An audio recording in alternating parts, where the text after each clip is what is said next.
नमस्ते दोस्तों। वागले एकेडमी में आपका स्वागत है। अक्सर स्कूल की किताबों में हमने देखा है कि व्याकरण को बस कुछ नियमों और परिभाषाओं का एक उबाऊ पुलिंदा मान लिया जाता है। जो कि बहुत ही गलत नजरिया है। बिल्कुल। जब हम भाषा के मूल सिद्धांतों के पीछे के विज्ञान को देखते हैं, हमारे पास जो आज डिजिटल नोट्स के स्रोत हैं उनके आधार पर, तो ऐसा लगता है कि जिसे हम सिर्फ एक शब्द समझ रहे थे, वो दरअसल इंसानी सोच का एक पूरा नक्शा है। आज हम हिंदी व्याकरण के एक ऐसे ही बुनियादी और सबसे शक्तिशाली हिस्से की चीर-फाड़ करने वाले हैं, यानी संज्ञा। हाँ, और ये समझना बहुत जरूरी है कि ये सिर्फ किसी का नाम नहीं है। वही तो, ये वो नजरिया है जिसके जरिए हम इस ब्रह्मांड को अपनी मुट्ठी में करने की कोशिश करते हैं। ये बहुत ही सटीक दृष्टिकोण है आपका। अगर हम सिर्फ संज्ञा शब्द की व्युत्पत्ति को ही देखें ना, तो इस एक शब्द के भीतर ही एक पूरा दर्शन छिपा हुआ है। अच्छा, वो कैसे? देखिए, ये शब्द सम और ज्ञा से मिलकर बना है। ये व्यंजन संधि का एक बहुत ही सुंदर उदाहरण है। इसका शाब्दिक अर्थ सिर्फ नाम नहीं होता, इसका अर्थ होता है सम्यक ज्ञान या पूर्णतः ज्ञान। अरे वाह, ये तो बहुत ही भारी शब्द है, पूर्णता ज्ञान।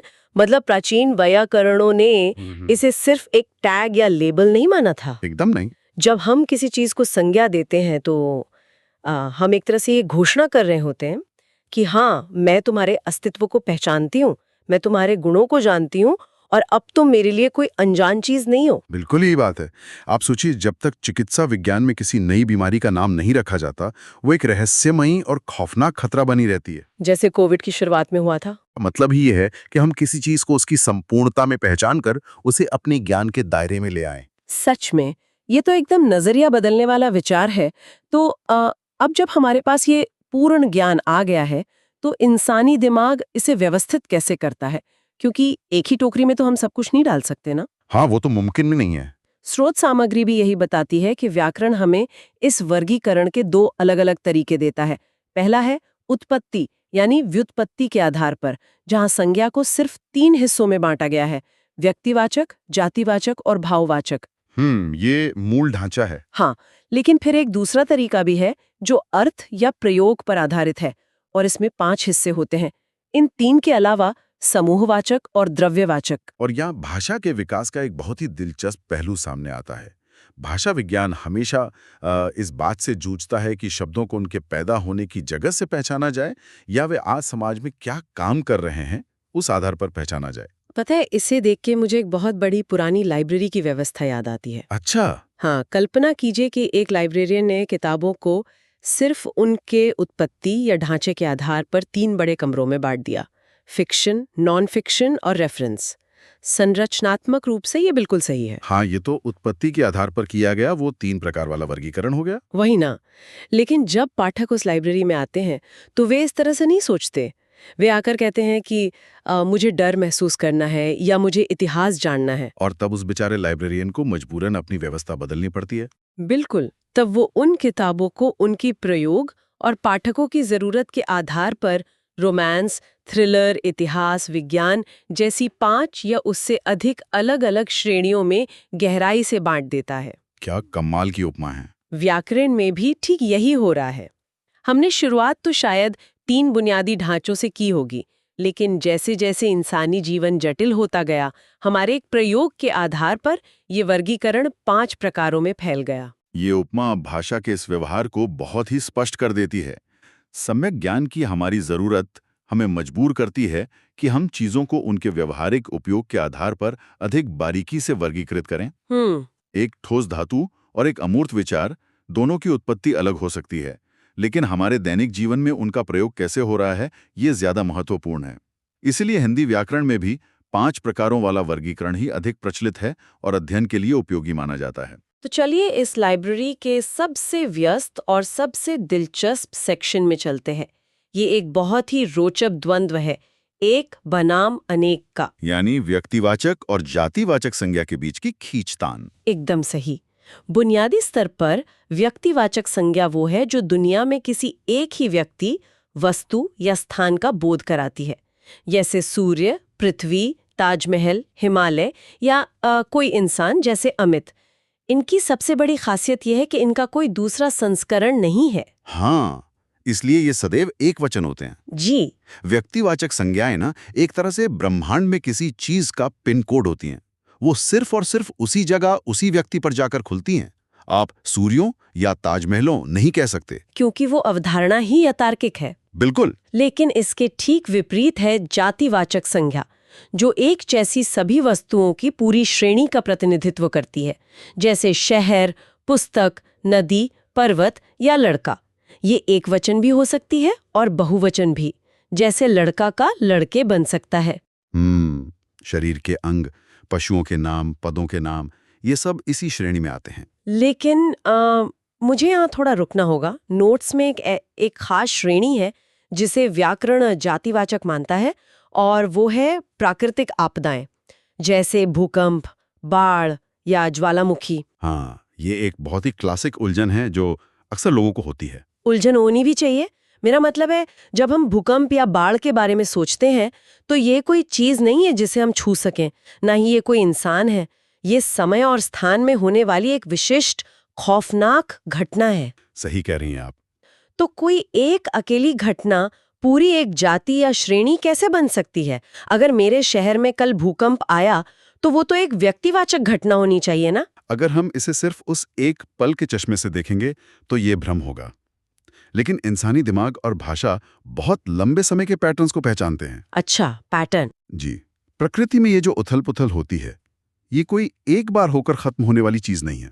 पृथ्वी बार-बार कांपती है, नदियां बार-बार अपने किनारे तोड़ती हैं। जब व्याकरण भूकंप को जातिवाचक कहता है, तो वास्तव में प्रकृति के एक रिपीट होने वाले व्यवहार की पूरी श्रेणी को एक नाम दे रहा है। मतलब हम उस एक घटना की बात नहीं कर रहे हैं, हम उस पूरी प्रजाति की बात कर रहे हैं जो तबाही लाती है। बिल्कुल। और यहाँ एक बहुत ही अचूक व्याकरणिक कसौटी काम आती है। नियम कहता है, जिसका बहुवचन बन सके वो स्वाभाविक रूप से जातिवाचक संज्ञा होगी। क्या हम कह सकते हैं कि पिछले दशक में जापान ने कई बड़े भूकंपों का सामना किया? हाँ, हम भूकंपों कह सकते हैं, बाणों कह सकते हैं, क्योंकि हम इस घटना को गिन सकते हैं और इसका बहुवचन बना सकते हैं। इसलिए ये एक अद्वितीय व्यक्तिवाचक इकाई नहीं रह जाती, ये एक जाति बन जाती है। सच में ये चीजों को देखने का नजरिया ही बदल देता है। एक खौफनाक घटना को भी हमने पैटर्न मानकर एक श्रेणी में डाल दिया। और यही व्याकरण की तार्किकता है। अब यहाँ से भाषा अपना असली जादू दिखाना शुरू करती है। वो जादू जहाँ व्याकरण के कड़े नियम इंसानी संस्कृति के सामने झुकने लगते हैं। ये तब होता है जब शब्द अपना रूप बदलते हैं, यानी जब एक व्यक्ति पूरी की पूरी जाति बन जाता है। ये व्याकरण का सबसे समाजशास्त्रीय हिस्सा है, जब संज्ञाएं अपनी सीमाएं लांघती हैं। मुझे ये बिल्कुल वैसा ही लगता है जैसे कॉमिक बुक्स में किसी को सुपर हीरो या विलन की स्थायी उपाधि मिल जाती है। बिल्कुल सटीक। कल्पना कीजिए, इतिहास में किसी एक व्यक्ति का काम, उसका गुण या उसका दोष इतना विशाल हो गया कि उसका असली नाम, जो कभी व्यक्तिवाचक था, वो पूरी डिक्शनरी का एक आम शब्द बन गया, जैसे विभीषण। हाँ। अगर कोई आज कहता है विभीषण जैसा भाई किसी का ना हो, तो यहाँ विभीषण रामायण के उस विशिष्ट पात्र की बात नहीं हो रही है। सही कहा। यहाँ विभीषण शब्द घर का भेदी होने की पूरी मनोवैज्ञानिक श्रेणी का प्रतीक बन गया है। वो एक व्यक्तिवाचक से जातिवाचक में ढल गया है। और ये सिर्फ नकारात्मक शब्दों के साथ नहीं होता ना, एकदम नहीं। जब कोई किसी ईमानदार इंसान से छिड़कर कहता है तुम ज्यादा हरिश्चंद्र मत बनो, तो यहाँ हरिश्चंद्र कोई प्राचीन राजा नहीं है, वो अत्यंत सत्यवादी लोगों की एक पूरी जमात है। इसी तरह जयचंद का मतलब अब इतिहास का एक राजा नहीं, बल्कि धोखेबाजों की पूरी श्रेणी हो गया है। ये कितनी अद्भुत बात है। मतलब किसी इंसान ने सदियों पहले कुछ किया और उसका असर इतना गहरा था कि भाषा ने कहा ठीक है, अब से तुम्हारी पहचान ही एक नई जाति है। और इसका ठीक उल्टा भी तो होता है। हाँ, जब कोई आम जातिवाचक शब्द जो लाखों लोगों के लिए इस्तेमाल हो सकता था, वो किसी एक व्यक्ति के लिए हमेशा हमेशा के लिए रूढ़ हो जाता है, यानी लॉक हो जाता है। इसे व्याकरणिक भाषा में जातिवाचक से व्यक्तिवाचक में परिवर्तन कहते हैं। जैसे शुक्ल शब्द। शुक्ल एक उपनाम है जो एक पूरी जाति है। हजारों लाखों लोग शुक्ल हो सकते हैं। लेकिन जब हिंदी साहित्य के गलियारों में कोई कहता है शुक्ल जी ने हिंदी साहित्य का इतिहास लिखा, तो किसी को ये पूछने की जरूरत नहीं पड़ती कि कौन से शुक्ल जी, क्योंकि वो शब्द सिर्फ और सिर्फ रामचंद्र शुक्ल के लिए रूढ़ हो गया है। बिल्कुल। या जैसे पंडित। पंडित तो किसी भी विद्वान को कहा जा सकता है। ये एक जातिवाचक शब्द है, लेकिन जब वाक्य बनता है पंडित जी स्वतंत्र भारत के पहले प्रधानमंत्री थे, तो ये शब्द तुरंत पंडित जवाहरलाल नेहरू में बदल जाता है। या सबसे बड़ा और आम उदाहरण ले लीजिए बापू। बापू शब्द पिता के लिए एक आम जातिवाचक संबोधन है, लेकिन भारतीय संदर्भ में ये महात्मा गांधी के लिए इतना रूढ़ हो चुका है कि ये पूरी तरह से व्यक्तिवाचक बन गया है। यहाँ स्रोत सामग्री में एक तकनीकी नियम भी दिया गया है जो मुझे बहुत दिलचस्प लगा। यदि किसी जातिवाचक संज्ञा से पहले कोई विशेषण जुड़ जाए तो वो व्यक्तिवाचक बन जाती है। ये तंत्र कैसे काम करता है? ये बहुत तार्किक है। देखिए, जब हम किसी श्रेणी के आगे एक विशेषण लगाते हैं तो हम उस विशाल समूह में से काट-छांट कर रहे होते हैं। हम दुनिया को सिकोड़ रहे होते हैं। मतलब उसे और स्पेसिफिक बना रहे हैं। हाँ, और जब आप किसी चीज को सिकोड़ते सिकोड़ते इतना विशिष्ट कर देते हैं कि उसके जैसा कोई दूसरा बचे ही ना, तो वो स्वाभाविक रूप से व्यक्तिवाचक बन जाती है। क्या बात है! यह दिखाता है कि व्याकरण समाज के पीछे चलता है। समाज तय करता है कि किस शब्द को कितना महत्व देना है, और व्याकरण को उस सांस्कृतिक दबाव के आगे झुककर अपने नियम बदलने पड़ते हैं। ये एक बहुत ही सशक्त विचार है कि भाषा हमारे समाज का ही एक बहता हुआ रूप है। खैर, अब तक हमने ठोस वस्तुओं, स्थानों और लोगों के नामों की बात की, लेकिन इंसानी अनुभव सिर्फ भौतिक चीजों तक सीमित नहीं है। बिल्कुल नहीं। अब हम उस क्षेत्र में कदम रखते हैं जहां चीजें अदृश्य हो जाती हैं। भाववाचक संज्ञा, वो वास्तविकता जिसे हम सिर्फ महसूस कर सकते हैं। भाववाचक संज्ञाएं उन अवस्थाओं, गुणों या भावनाओं का बोध कराती हैं जिनका कोई भौतिक शरीर नहीं होता। आप उन्हें छू नहीं सकते, उनका कोई रंग रूप नहीं होता। लगाकर जी, हम शब्दों के अंत में कुछ खास प्रत्यय जोड़ते हैं, जैसे ता, त्व, पा, पन, वट। उदाहरण के लिए हम जातिवाचक शब्दों से भाव बनाते हैं, मानव से मानवता। हम विशेषण से बनाते हैं, सुंदर से सुंदरता, सर्वनाम से अपनापन, या अहम से अहंकार, और अव्यय से भी, जैसे दूर से दूरी। हाँ, और यहाँ तक कि क्रिया से भी, लड़ना से लड़ाई या थकना से थकावट। अगर आप इन प्रत्ययों को ध्यान से देखें ना, तो ये सिर्फ कुछ अक्षर नहीं है, ये भाषा की प्रयोगशाला के रासायनिक तत्व हैं। लेकिन मेरी यहाँ एक छोटी सी उलझन है। मतलब भाववाचक संज्ञा बनाने के लिए ये 5 अलग-अलग दरवाजे क्यों? मेरा मतलब है, भावना तो भावना होती है, वो तो इंसान के मन के भीतर से उपजती है ना। तो आपका सवाल है? सवाल यह है कि व्याकरण को उसे कभी एक विशेषण से, कभी क्रिया से, तो कभी एक अव्यय से खींचकर लाने की क्या जरूरत है? क्या यह वर्गीकरण को बेवजह जटिल बनाना नहीं है? नहीं, ये जटिलता नहीं है, ये मानवीय मनोविज्ञान की सबसे गहरी समझ है। अगर हम गहराई से सोचें तो हमारे जज्बात सिर्फ किसी एक शून्य से पैदा नहीं होते। तो कहाँ से आते हैं? हमारी भावनाएं हमारे आसपास के भौतिक संसार से ही जन्म लेती हैं। उदाहरण के लिए एक विशेषण लीजिए, बूढ़ा। यह एक शरीर की ठोस भौतिक सच्चाई है। हाँ, कोई छू कर देख सकता है कि शरीर बूढ़ा है। बिल्कुल, लेकिन उस झुर्रियों वाले शरीर से जो अनुभव जुड़ा है, जो कमजोरी या एक अजीब सी परिपक्वता का एहसास है, वो एहसास बुढ़ापा है। एक ठोस शरीर से एक अमूर्त भावना पैदा हुई। अरे वाह! मतलब हमने एक अवस्था को एक भावना में पिघला दिया। एकदम सही। अब क्रिया यानी एक्शन को लीजिए। लड़ना एक शारीरिक क्रिया है, हाथ पैर चलाना, चिल्लाना। हाँ, लेकिन जब वो हाथापाई खत्म हो जाती है तो उसके बाद हवा में जो तनाव रह जाता है, मन में जो कड़वाहट बच जाती है, वो लड़ाई है। ये एक भाव है। ये तो बहुत ही पोएटिक है। और सबसे दिलचस्प है अव्ययी से भाव का बनना। दूर होना सिर्फ मीलों का एक गणितीय फासला है, लेकिन जब हम उसमें ई प्रत्यय लगाकर दूरी बनाते हैं तो वो सिर्फ किलोमीटर नहीं रह जाता, वो रिश्तों की दूरी बन जाती है। वही तो, वो रिश्तों का अलगाव बन जाता है। वो एक ऐसा दर्द या एहसास बन जाता है जिसे मापा नहीं जा सकता। ये स्पष्टीकरण सच में रोंगटे खड़े करने वाला है। इन 5 स्रोतों का होना कोई मनमानी नहीं है। ये पूरी तरह से इस बात का नक्शा है कि हम इंसान कैसे अपने खुद के शरीर, अपने कर्मों, दूरियों और रिश्तों से भावनाओं को जन्म देते हैं। जो प्रत्यय हम लगाते हैं, जैसे ता या पन, वे सच में किसी कीमियागर के रसायन की तरह काम करते हैं। यही कारण है कि मैं हमेशा कहता हूं कि व्याकरण को सिर्फ नियमों की तरह रटना उसके साथ अन्याय है। ये तो ये समझने की प्रक्रिया है कि हम इंसान कैसे महसूस करते हैं। ठीक है, अब भावनाओं के इस अमूर्त और जादुई संसार से थोड़ा बाहर निकलते हैं और वापस भौतिक दुनिया के उन सख्त नियमों की तरफ लौटते हैं जहां व्याकरण कोई रियायत नहीं देता। मतलब समूहवाचक और द्रव्यवाचक संज्ञा। हाँ, हमारे वर्गीकरण के बचे हुए 2 प्रकार, और सच कहूं तो समूहवाचक संज्ञा के नियम मुझे थोड़े तानाशाही वाले लगते हैं। वे सख्त जरूर हैं, लेकिन उनके पीछे एक बहुत ही अकाट्य गणितीय तर्क काम करता है। अच्छा, तो देखिए, समूहवाचक संज्ञा वो शब्द है जो किसी एक वस्तु या व्यक्ति का नहीं, बल्कि पूरे के पूरे समूह या समुदाय का बोध कराता है। जैसे सेना, पुलिस, भीड़, संसद, बाजार, परिवार या कक्षा। बिल्कुल। यहाँ तक तो बात समझ में आती है, लेकिन व्याकरण का एक बहुत ही कड़ा नियम है जो कहता है कि समूहवाचक संज्ञाएं सदैव एक वचन होती हैं। इनका बहुवचन नहीं बन सकता। मतलब कक्षाएं शब्द तकनीकी रूप से गलत हैं। व्याकरणिक दृष्टि से हाँ। अब यहाँ मैं कड़ा ऐतराज जताना चाहती हूँ। हम अखबारों में, स्कूलों के नोटिस बोर्ड पर रोज पढ़ते हैं, कल से नई कक्षाएं शुरू होंगी या सेनाओं ने कूच किया।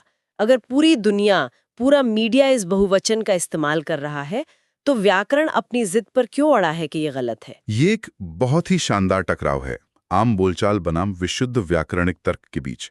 हमें समझना होगा कि व्याकरण समूह को किस नजरिए से देखता है। शुद्ध दृष्टिकोण से देखें तो एक समूह अपने आप में एक बंद पूर्ण इकाई होता है। कक्षा आखिर है क्या? छात्रों का एक समूह। हाँ। तो जब आपने कक्षा शब्द बोला तो आपने पहले से ही अनेक छात्रों को एक अदृश्य घेरे में बांधकर एक सिंगल पैकेट बना दिया। मतलब वो शब्द खुद अपने आप में एक बहुवचन का कैप्सूल है। बिल्कुल, वो पहले से ही एक पैकेट है। व्याकरण इसे एक अखंड इकाई मानता है। एक सेना हजारों सैनिकों से मिलकर बनी एक पूर्ण इकाई है। वो एक है। जब हम आम बोलचाल में कक्षाएं या सेनाएं कहते हैं, तो हम तकनीकी रूप से समूहों का समूह बनाने की कोशिश कर रहे होते हैं, जो कि एक तरह से ओवरलैपिंग हो जाती है। हाँ, भाषा विज्ञान के सख्त ढांचे में जो चीज अनेक को मिलाकर एक इकाई का रूप ले चुकी है, उसे दोबारा अनेक बनाना तार्किक नहीं है। लेकिन लोग तो बोलते हैं ना। बिल्कुल बोलते हैं। भाषा एक जीवित नदी की तरह है और वो अक्सर आम लोगों की गलतियों को समय के साथ अपना भी लेती है। इसलिए बोलचाल में कक्षाएं चल जाता है। लेकिन एक विशुद्ध विश्लेषणात्मक नियम के अनुसार एक समूह अपनी पहचान में हमेशा अकेला और संपूर्ण होता है। ये काफी सख्त है, लेकिन इसकी तार्किकता से इनकार नहीं किया जा सकता। खैर, इस वर्गीकरण की आखिरी कड़ी है द्रव्यवाचक या पदार्थवाचक संज्ञा। ये श्रेणी पूरी तरह से भौतिकी और रसायन विज्ञान के नियमों पर चलती है। इस ब्रह्मांड के सभी ठोस, द्रव और गैस इसके अंतर्गत आते हैं। जैसे ठोस में लकड़ी, द्रव में पानी, गैस में ऑक्सीजन। हाँ, और सभी तरह की धातुएं जैसे सोना, चांदी, लोहा। जो भी पदार्थ मापा या तौला जा सकता है, जिससे दूसरी चीजें बनाई जा सकती हैं, वो सब इसी श्रेणी में आता है। और समूहवाचक की तरह ही द्रव्यवाचक संज्ञाओं को भी सामान्यतः गिना नहीं जा सकता। आप एक पानी या दो पानी तो नहीं कह सकते। नहीं कह सकते। आप उसे सिर्फ माप सकते हैं, लीटर में, किलो में। इसलिए व्याकरण इनके साथ भी एक वचन की तरह ही व्यवहार करता है। बिल्कुल, आप पानी की बूंदों को गिन सकते हैं, पानी के ग्लासों को गिन सकते हैं, लेकिन पानी तत्व अपने आप में अगणनीय है।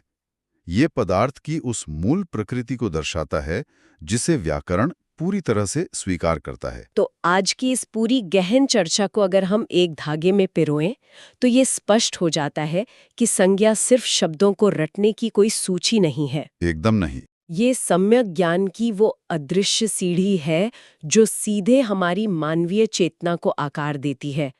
इसी के सहारे एक बच्चा दुनिया के शोर शराबे को पहचानना सीखता है। और यही हमें बताती है कि कैसे किसी व्यक्ति के कर्म उसे एक आम विशेषण बना सकते हैं। हाँ, कैसे एक ठोस शरीर से एक अमूर्त भावना जन्म ले सकती है और कैसे एक पूरी भीड़ मिलकर एक अखंड इकाई बन जाती है। ये सच में भाषा के माध्यम से इंसान के मानसिक और सांस्कृतिक विकास का एक पूरा सफर है।